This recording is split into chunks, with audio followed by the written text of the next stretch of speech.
comecei a gravar isso agora, olha só.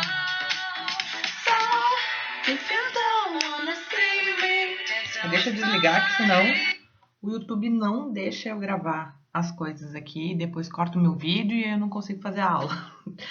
Galera, agora são exatamente 1h22 da manhã e foi hora, né? Eu vou deixando, faço na sequência e terceirão sempre fica a última turma para postar.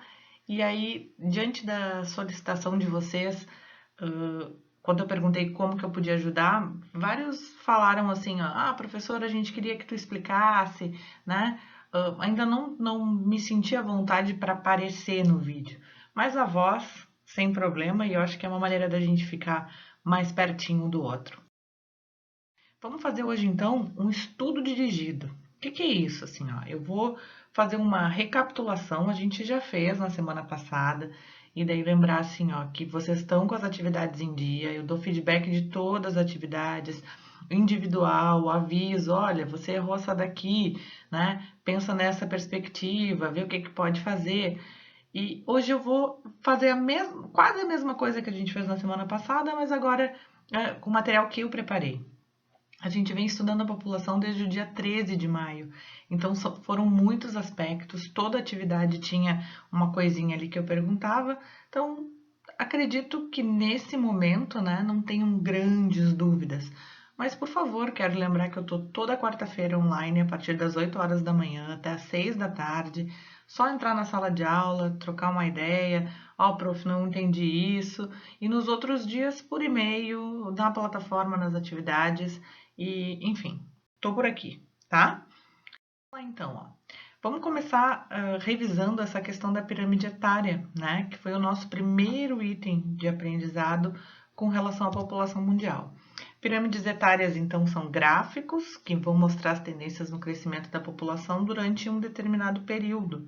Normalmente, elas são ali de 10, 20 anos para poder ter uma mudança significativa, tá? Ela é uma ferramenta essencial nos estudos da qualidade da população e aí eu trago para vocês 3 índices importantes. A gente fala do IDH, né, que é o mais importante de todos, e aí a gente tem como, dentro do índice do IDH, ele considera 3 aspectos da população: saúde, educação e renda. A ONU, ela classifica os países como sendo 193, tá? Mas dentro dessa perspectiva do IDH, são 189 países, 189, onde a Noruega está em primeiro lugar. Então, lembrando aí que o IDH ele vai variar entre 0 e 1, tá? Então, quanto mais perto de 1, mais desenvolvido, quanto mais perto de 0, menos desenvolvido. Então, em primeiro lugar, a gente tem a Noruega, os Estados Unidos aparecem aí em 8º lugar no IDH, o Brasil aí ostenta a posição de 79º lugar, né? 79 com 0,761 de IDH. E em último lugar dos países está Níger, né? Com 0,348. Então, se aqui tá ruim, imagine Níger como é que tá a coisa. Um outro índice que eu apresento para vocês é o IPH, que na verdade é o Índice de Pobreza Humana, onde ele vai classificar 2 grupos de países. O IPH-1, que seriam os países desenvolvidos, e aí também é um índice que vai variar de 0 e 1, mas o -1, né, vai estar ali ligado aos países desenvolvidos. E o IPH-2, que embora esse índice varie de 0 a 1, tem aí esses países com uma outra categoria que seriam os países da OCDE, que são os países altamente desenvolvidos, né? E a gente tem a Noruega, os Estados Unidos, Canadá, essa galera toda rica, né? E esse índice ele considera também 3 aspectos da população. Mas aí a gente vai ter a longevidade, o conhecimento, né? Então, o nível de instrução não deixa de ser educação, e o nível de vida que vai acabar levando, por exemplo, assim, ó, todos os recursos que a população tem disponível para poder viver de uma melhor forma. Então, eu digo assim, ó, acesso à saúde, água potável, quando as crianças são subnutridas. Então, tudo isso, o índice de pobreza humana, ele vai validar. E um outro índice que eu também não tinha falado, que é o índice de Gini, né? Que ele foi desenvolvido por um italiano que chama Corrado Gini, que na verdade é um cálculo usado para medir a desigualdade social através da renda, né? Mexe aí com dinheiro especificamente. Ele também é conhecido como coeficiente de Gini e a variação também entre 0 e 1. Só que nesse caso, 0 é o melhor, é a igualdade, e quanto mais perto de 1 é mais desigual, né? Então é mais desigualdade que é apresentada no país. Cada uma das metades, né, desse gráfico de pirâmide etária ele vai representar um sexo. Normalmente, isso pode variar, tá? Mas normalmente o sexo feminino do lado direito e o sexo masculino do lado esquerdo. Uma outra questão, ó, a base dessa pirâmide ela vai representar o grupo jovem, então de até 14 anos de idade. O corpo da pirâmide, então essa base intermediária, seria o grupo de adultos, essa população maior, né? A população que trabalha, população economicamente ativa, que seria ali entre 15 e 69 anos. E o topo, o ápice dessa pirâmide, vai representar a população idosa, que seria essa população acima dos 70 anos de idade na pirâmide etária como gráfico, certo?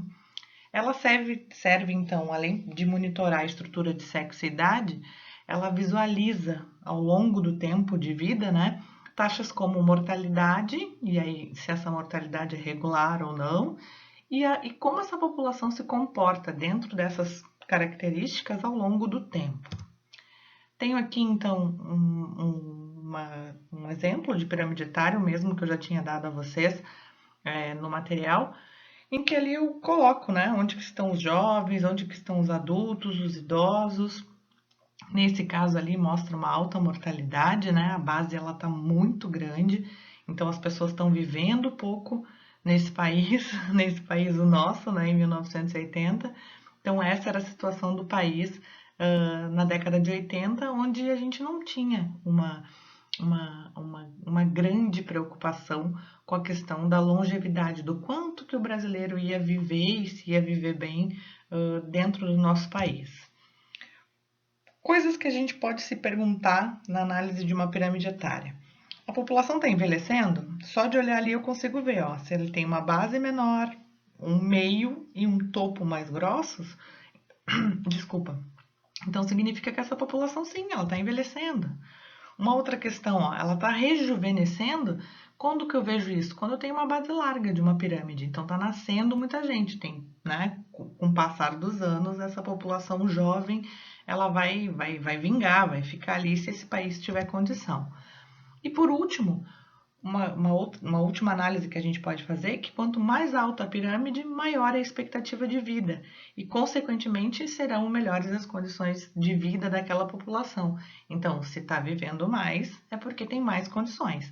A gente está no meio de uma pandemia, né? As pirâmides etárias elas vão mudar drasticamente, mas aí a gente tem um elemento, né, exterior, externo, que está fazendo tudo isso. Aqui no Brasil, então, meu Deus, né? Vai mudar muito. Não vou entrar no mérito do desgoverno, não vou fazer isso, porque senão a gente vai pender para outro lado e não é a intenção aqui. Certo? Nos estudos de população, tem algumas características que a gente precisa destacar. Como, por exemplo, o que seria a densidade demográfica? Ele também é um índice, então lembrando que tudo que fala de demografia, demográfico, está falando da população, onde vai calcular o número de habitantes por quilômetro quadrado. Então, vai ser o cálculo da distribuição da população pela área do local. A densidade demográfica nada mais é, né, do que uma dinâmica populacional. Então, através desse índice, eu consigo saber quantas pessoas tinham, quantas têm hoje, quais são os empecilhos, ou seja, quais os fatores que limitam essas pessoas estarem nesses locais. Então, lugar muito frio, lugar muito quente, lugar que não oferece, né, condição de vida, então não são lugares atrativos para essa população. Dois conceitos importantes, que é o de populoso e o de povoado, né? Então, populoso, a questão da quantidade total de habitantes, então o número total da população, e povoado aí fazendo esse link, né, com a densidade demográfica, que seria o número de habitantes por quilômetro quadrado. Se a gente for pensar em termos demográficos, né, de maioria da população, de população absoluta, a gente tem ali num crescente Ásia, Europa, África, América e, por fim, a Oceania. Não só porque é um continente mais novo, mas também porque é menor. Então, acaba que agora que as pessoas estão conhecendo aquele lado de lá, né, para poder viver. Trouxe aqui outros índices, né? Então, a China com mais de 1 bilhão de habitantes.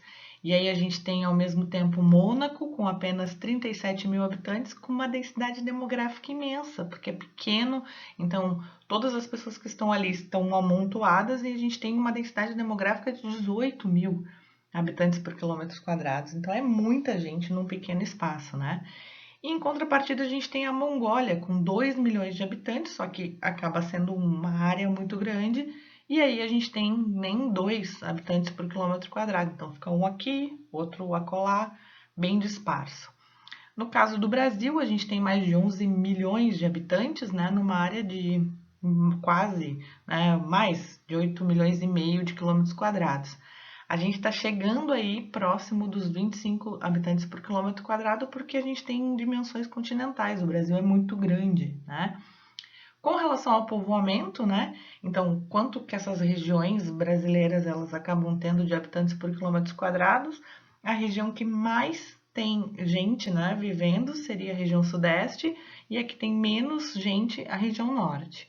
E com relação às unidades federativas, a gente tem aí o Distrito Federal se destacando com muita gente por lá e Roraima com um pouco menos. Ai, deixa eu respirar. Eu falei tão rápido. Então, né, um número aí exorbitante, daí eu trouxe uma moça apavorada ali, né, quase 8 milhões de habitantes no mundo e é gente pra caramba, né? E com isso a gente tem essa população absoluta, que é esse número total, né, esse número geral da população.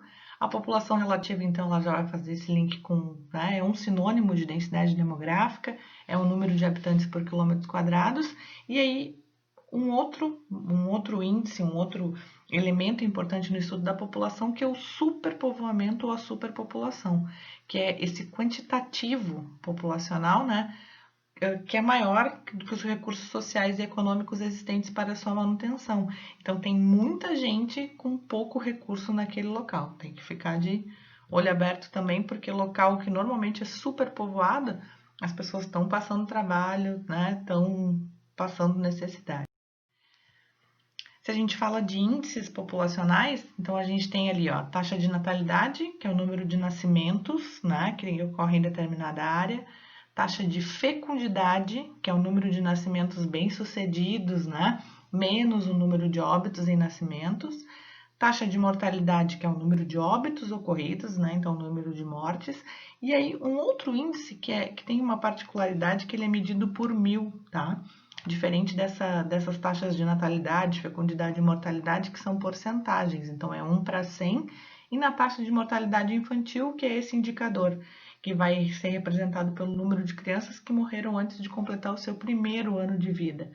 Em cada 1000 crianças nascidas vivas, tá? Então, dessas 1000 crianças nascidas vivas, quantas completaram ou não, né, o primeiro ano de vida? O Brasil hoje está em torno de 15, tá? Essa taxa de mortalidade infantil 15 por 1000. Preocupante, né? Se a gente for pensar, é pouco. Mas, pô, morrer 15 crianças a cada 1000 que nascem, não completar um ano de vida, tem alguma coisa. A gente teve um problema sério alguns anos atrás com a chikungunya, né? Que as crianças nasciam com hidrocefalia, e aí esse índice foi bastante alterado em função disso.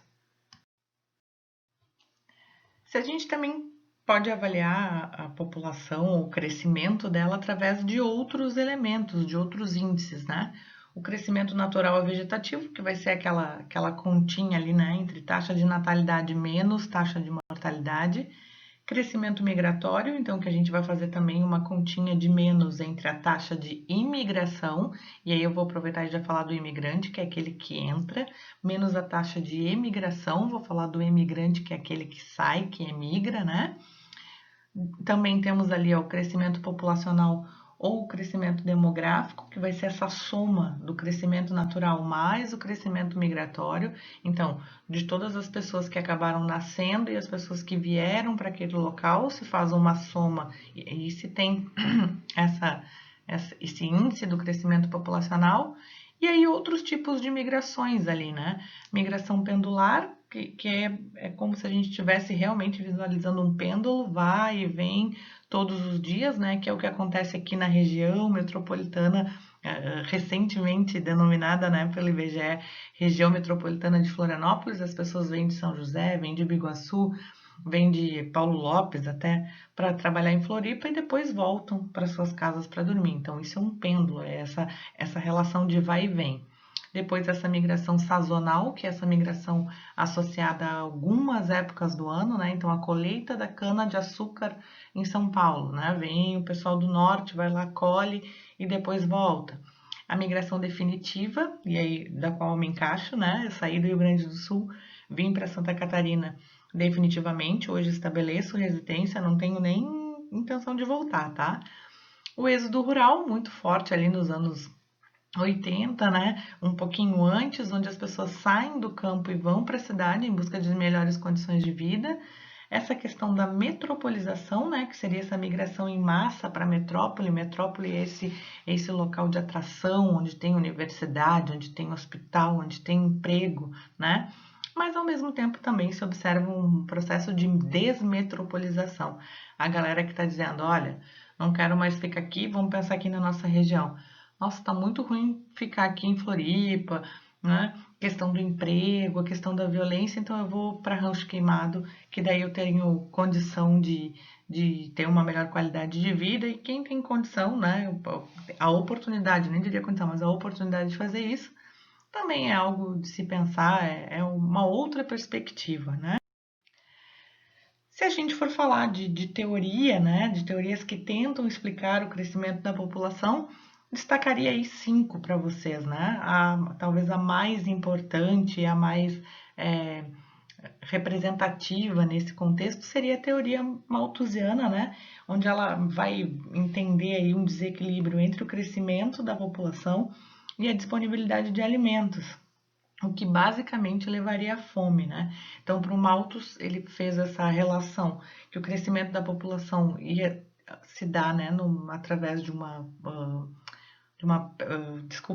PG, de uma progressão geométrica, né, e a produção de alimentos através de uma PA, de uma produção aritmética. Então, teria mais gente vivendo no mundo, menos oferta de alimentos, as pessoas iam acabar morrendo de fome. Na teoria reformista, ou também denominada marxista, né, o problema já não era a fome, né, e essa foi uma das grandes questões assim que essa teoria surge, né, para contestar do Malthus, em que ele fala, ó, o problema não é fome, mas a falta de dinheiro para comprar comida. Então, uma das soluções seria, vamos formular políticas públicas de combate à pobreza para que isso não aconteça. Então, uma sociedade bem organizada com relação à distribuição de renda não passaria fome e com isso, né, não ia morrer, digamos assim, né?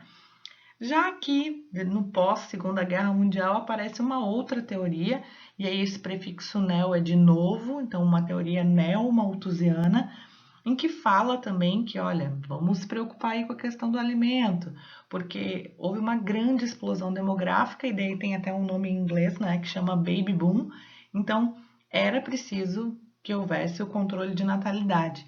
E lá na teoria de Malthus, uma das grandes contestações, né, e o equívoco que ele acabou não considerando, até por conta do período em que ele estudou, era os avanços tecnológicos. Então, aqui na teoria neomalthusiana, os anticoncepcionais, né, ou qualquer método contraceptivo, eles entram para controlar a população. Então, por isso, neomalthusiana, para que as pessoas não morram de fome. Numa outra perspectiva, daí mais, né, eco de não de economia, mas de sustentabilidade, de pensar no meio ambiente, essa teoria ecomalthusiana, que ela é bem mais recente, né, onde basicamente eles entendem, né, os estudiosos, que há uma pressão sobre os recursos naturais. E essa pressão, ela vai ser tão forte que vai trazer riscos que não tem volta, né? Então, riscos irreversíveis para o futuro do meio ambiente. O que acontece? Você vai forçar tanto o meio ambiente, tanto, que daqui a pouco, né, não vai ter como mais produzir comida. E isso, né, a gente sabe que mesmo que a gente tenha aí essas recentes colocações de que a Amazônia não pega fogo porque é úmida e essas bobagens todas, as pessoas, se não tiver um recurso natural para dar comida, você não consegue fazer comida para 8 bilhões de pessoas quase em laboratório, né? Só que uma crítica forte dessa teoria ecomalthusiana é que ela desconsidera totalmente o fator econômico da pressão no meio ambiente, quando na verdade os países que mais acabam, como é que eu vou dizer, que mais acabam pressionando mesmo essas questões ambientais em termos de explorar os recursos são os países que têm mais dinheiro, né? E aí a gente tem, por exemplo, agenda para o século XXI, né?